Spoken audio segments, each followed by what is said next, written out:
Assalamualaikum warahmatullahi wabarakatuh. Perkenalkan nama saya Novandro Gaviro dengan NIM 2524047. Di sini saya akan menjelaskan materi yang dimana materinya yang pertama itu multiplexing, yang kedua itu FTP, dan yang ketiga itu DNS, keempat web server, dan kelima keamanan jaringan. Baiklah, langsung saja masuk ke penjelasan materinya. Sekarang kita mulai dari multiplexing. Coba bayangkan lagi di jalan raya besar di kota.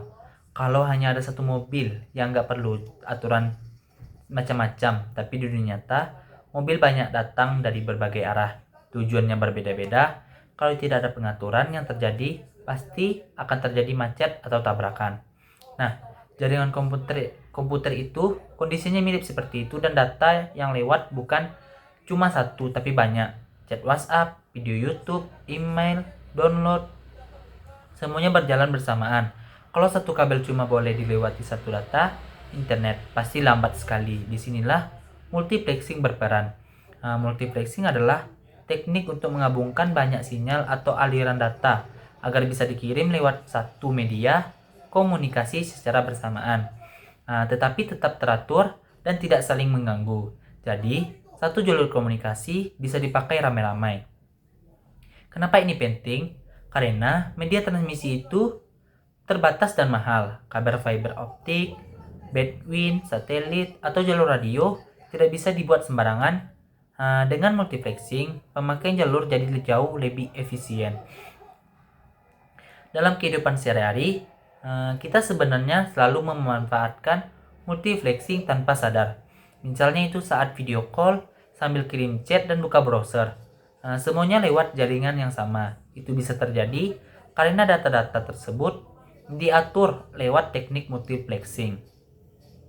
Sekarang kita bahas jenis-jenisnya. Yang pertama itu time division multiplexing atau TDM. Di sini konsepnya adalah giliran waktu.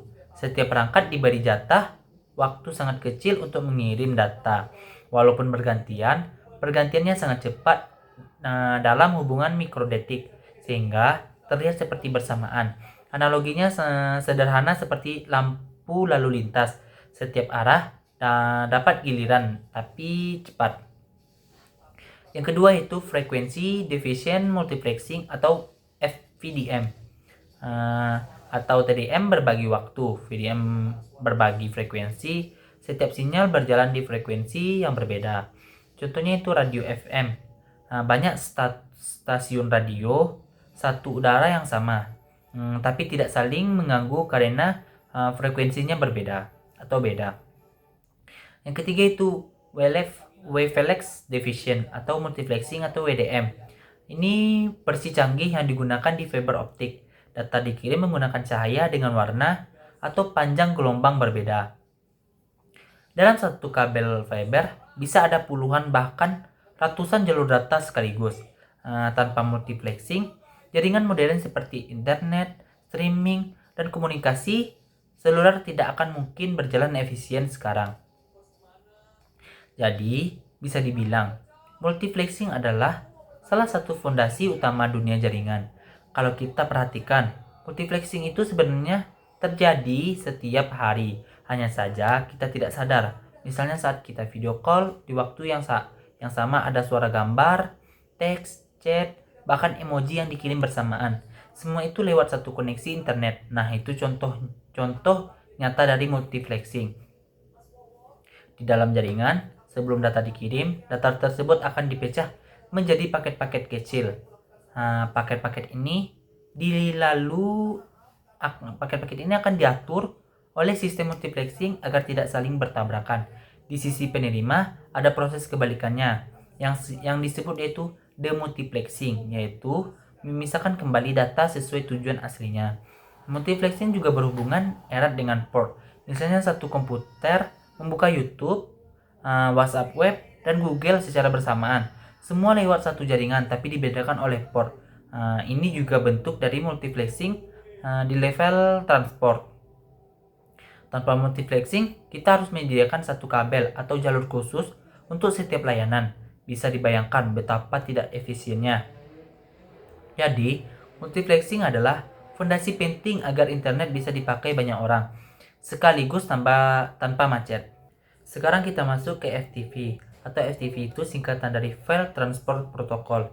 Kalau disederhanakan, FTP adalah aturan atau cara standar untuk kirim dan ambil file lewat jaringan. Bayangkan kita punya flash disk digital yang bisa diakses dari jarak jauh. Kita bisa simpan file di sana, ambil kapan saja, dari mana saja. Nah, FTP kurang lebih seperti itu, tapi lewat internet. FTP bekerja dengan konsep klien dan server. Klien adalah komputer kita, server adalah komputer tujuan yang menyimpan file. Ketika kita mengirim file atau mengambil file, klien akan menghubungi server menggunakan aturan FTP. FTP ini menggunakan port 21 untuk komunikasi utama yang disebut itu control channel. Setelah itu, data file dikirim lewat jalur lain yang disebut itu data channel. Dalam FTP, biasanya pengguna harus login menggunakan username dan password. Setelah login, kita bisa melakukan banyak hal seperti upload file ke server, download file dari server, menghapus file, mengganti nama file, dan mengatur folder. FTP ini sangat populer di dunia pengelola website. Misalnya itu saat developer membuat website di laptop, lalu ingin mempublikasikannya ke internet. File-file HTML, CSS, dan gambar dikirim ke server menggunakan FTP. Namun, FTP punya kelemahan besar, yaitu soal keamanan. Data dikirim dalam bentuk teks biasa, artinya kalau ada orang jahat yang menyedap jaringan, username dan password kita terbaca dengan jelas. Karena kelemahan itu, sekarang FTP jarang digunakan dalam bentuk aslinya. Sebagai gantinya, digunakan versi yang lebih aman, seperti SFTP atau FTPS. SFTP ini bekerja di atas SSH, sehingga semua data terenkripsi. FTPS menambahkan lapisan keamanan SSL atau TLS. Dengan encryption, ini adalah data jadi jauh lebih aman dari penyadapan. Jadi, kesimpulannya FTP adalah protokol lama, tapi sangat penting dalam sejarah internet. Sampai sekarang, konsepnya masih sering digunakan hanya saja dengan tambahan keamanan agar sesuai dengan kebutuhan zaman modern. Kalau kita bandingkan FTP dengan aktivitas sehari-hari, FTP itu seperti mengirim barang lewat jasa ekspedisi. Kita menyiapkan file, lalu dikirim ke alamat tujuan, dan penerima bisa mengambilnya kapan saja. FTP juga punya dua mode penting, yaitu active mode dan passive mode. Ini berkaitan dengan cara server dan klien membuka koneksi data. Dalam jaringan modern, passive mode lebih sering digunakan karena lebih ramah terhadap firewall. Walaupun sekarang FTP mulai jarang dipakai atau digunakan pengguna umum, karena konsepnya tetap sangat penting, banyak protokol modern terinspirasi dari FTP, termasuk sistem penyimpanan cloud. Selain itu, FTP mengajarkan konsep dasar, misalnya itu klien ke server, terus autentifikasi, manajemen file jarak jauh. Jadi, meskipun teknologi berkembang, FTP tetap menjadi materi dasar yang wajib dipahami dalam jaringan komputer. Selanjutnya, kita bahas itu DNS. DNS ini sering disebut sebagai buku teleponnya internet, dan itu bukan cuma istilah, tapi benar-benar menggambarkan fungsinya. Komputer sebenarnya tidak mengenal nama seperti google.com atau youtube.com. Yang dikenali komputer hanyalah angka IP. Tapi, manusia lebih mudah mengingat nama daripada angka. Nah, DNS menjembatani kebutuhan manusia dan komputer. Ketika kita mengetik alamat website, komputer akan bertanya ke DNS server, alamat ini IP-nya berapa? DNS server lalu menjawab dengan IP yang sesuai. Proses ini terjadi sangat cepat, bahkan dalam hitungan milidetik, sehingga kita tidak menyadarinya. DNS bekerja secara hierarkis, paling atas ada root DNS, lalu top level domain seperti .com, .org, .id, kemudian DNS server yang bertanggung jawab langsung terhadap suatu domain.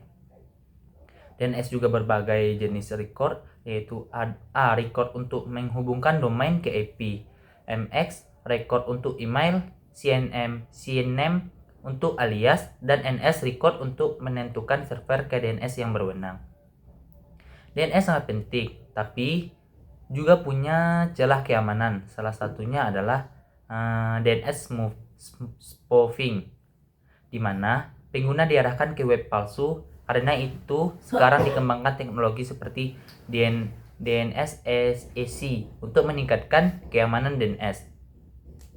Tanpa DNS, internet akan jadi rumit dan tidak ramah pengguna. DNS membuat internet mudah digunakan oleh semua orang, bahkan yang tidak paham teknologi pun menggunakannya. Menarik DNS itu bekerja sangat cepat, biasanya hanya dalam hitungan milidetik. Kita jarang sadar karena prosesnya terjadi itu di belakang layar. DNS juga punya sistem change, artinya kalau kita sering membuka satu website atau alamat IP yang akan disimpan sementara di komputer atau router. Tujuannya supaya akses berikutnya lebih cepat dan tidak perlu bertanya ulang ke DNS server. DNS juga berperan besar dalam load balancing ini pada DNS adalah teknik untuk mendistribusikan trafik permintaan request pengguna ke beberapa server menggunakan sistem DNS. Yang kedua itu domain name system, agar beban tidak menumpuk pada satu server saja. Selanjutnya itu keamanan. Keamanan pada DNS adalah serangkaian mekanisme untuk melindungi sistem domain name system dari serangan dapat menyebabkan pengalihan atau alamat palsu, pencurian data, hingga gangguan layanan. Yang selanjutnya itu kecepatan akses website. Kecepatan akses website adalah DNS adalah seberapa cepat sistem DNS menerjemahkan nama domain. Misalnya itu www.google.com menjadi alamat IP sehingga website dapat segera diakses oleh pengguna. Contohnya, satu domain bisa diarahkan ke beberapa server berbeda. Tergantung lokasi, pengguna itu semua diatur lewat DNS. Jadi, DNS itu bukan hanya penerjemah nama ke IP, tetapi juga pengatur lalu lintas internet secara cerdas. Nah, sekarang kita bahas web server. Web server adalah sistem yang berperan sangat penting dalam layanan internet. Web server berfungsi untuk melayani setiap permintaan yang datang dari pengguna internet ketika seseorang membuka sebuah website melalui browser, baik menggunakan komputer, laptop, maupun smartphone. Browser tersebut akan mengirimkan permintaan ke web server. Permintaan ini bisa berupa permintaan untuk menampilkan halaman web, gambar, video, atau data lainnya.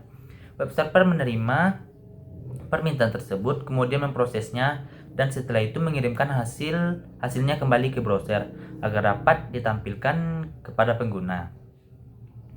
Dalam menjalankan tugasnya, web server menggunakan protokol HTTP dan HTTPS. Protokol HTTP digunakan untuk komunikasi data secara umum, sedangkan HTTPS merupakan versi yang lebih aman karena menggunakan sistem enkripsi. Dengan adanya enkripsi pada HTTPS, data dikirimkan antara pengguna dan web server menjadi lebih terlindungi dari ancaman seperti penyadapan dan pencurian data.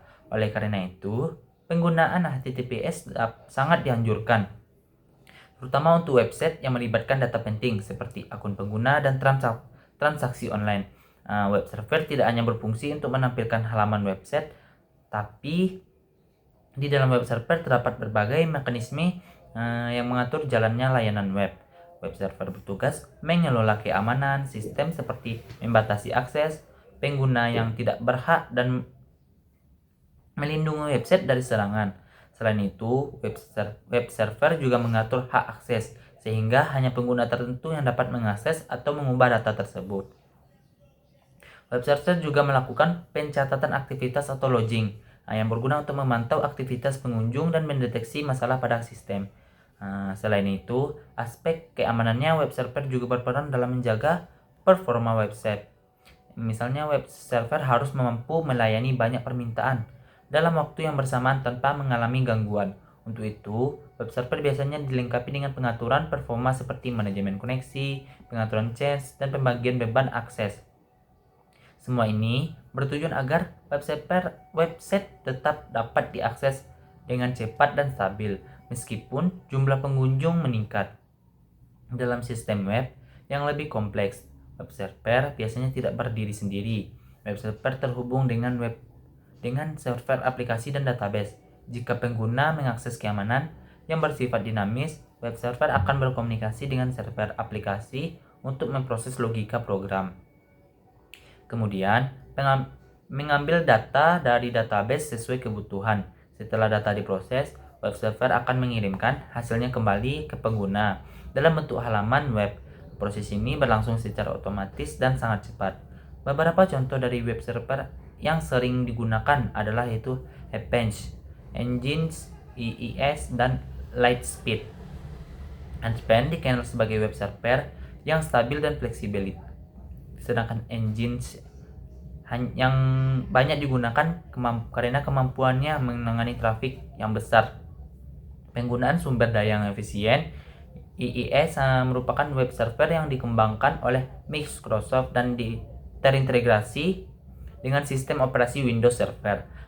Lightspeed dikenal sebagai web server yang memiliki performa tinggi dan sering digunakan pada website dengan kebutuhan kecepatan akses yang tinggi. Pemilihan web server biasanya disesuaikan dengan kebutuhan sistem, skala penggunaan, dan jenis layanan yang disediakan. Dalam perkembangan teknologi, saat ini web server menjadi bagian utama dari berbagai layanan digital.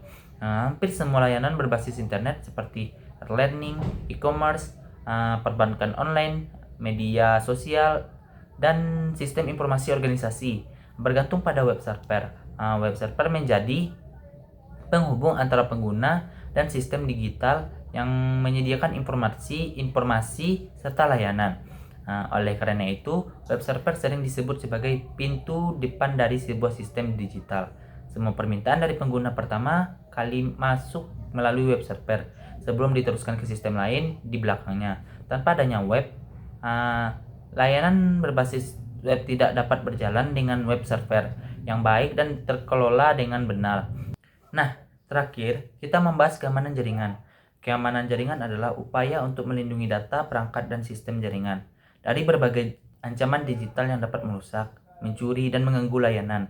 Dalam dunia teknologi dan internet, keamanan jaringan menjadi hal yang sangat penting karena hampir semua aktivitas mulai dari komunikasi, penyimpanan data, hingga transaksi digunakan melalui jaringan. Ancaman terhadap jaringan dapat datang dari berbagai arah dan dalam berbagai bentuk. Ancaman tersebut bisa berupa hacker yang berusaha masuk ke sistem tanpa izin, virus dan malware yang merusak perangkat, phishing yang menipu pengguna agar memberikan informasi penting, hingga serangan DDoS yang membanjiri sistem dengan permintaan palsu, sehingga layanan menjadi lambat atau bahkan tidak dapat diakses sama sekali. Ancaman-ancaman ini terus berkembang seiring dengan kemajuan teknologi, sehingga sistem jaringan harus selalu diperbaiki dan dilindungi dengan baik. Tujuan utama dari keamanan jaringan dikenal dengan 3 prinsip dasar, yaitu kerahasiaan, keutuhan data, dan ketersediaan layanan. Kerahasiaan berarti data hanya boleh diakses oleh pihak yang berwenang dan tidak boleh bocor ke pihak lain. Keutuhan data berarti data harus tetap utuh dan tidak boleh diubah tanpa izin. Sedangkan persediaan layanan, sistem dan jaringan harus selalu siap digunakan oleh pengguna ketika dibutuhkan, tanpa gangguan atau downtime yang berkepanjangan. Untuk mencapai tujuan dari itu tersebut, keamanan jaringan diterapkan melalui berbagai metode dan teknologi. Salah satunya firewall yang berfungsi sebagai penjaga gerbang jaringan dengan mengatur lalu lintas data yang masuk dan keluar. Selain itu, digunakan juga antivirus dan anti-malware untuk melindungi sistem dari program berbahaya. Enkripsi digunakan untuk mengamankan data agar tidak bisa dibaca oleh pihak yang tidak berhak, terutama saat data dikirim melalui jaringan. VPN digunakan untuk membuat koneksi yang aman, terutama ketika mengakses jaringan melalui internet publik.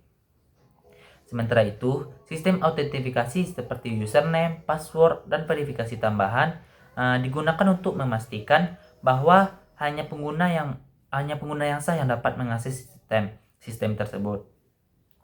Namun, secanggih apapun teknologi, keamanan yang digunakan faktor manusia tetap menjadi bagian yang paling penting dalam keamanan jaringan.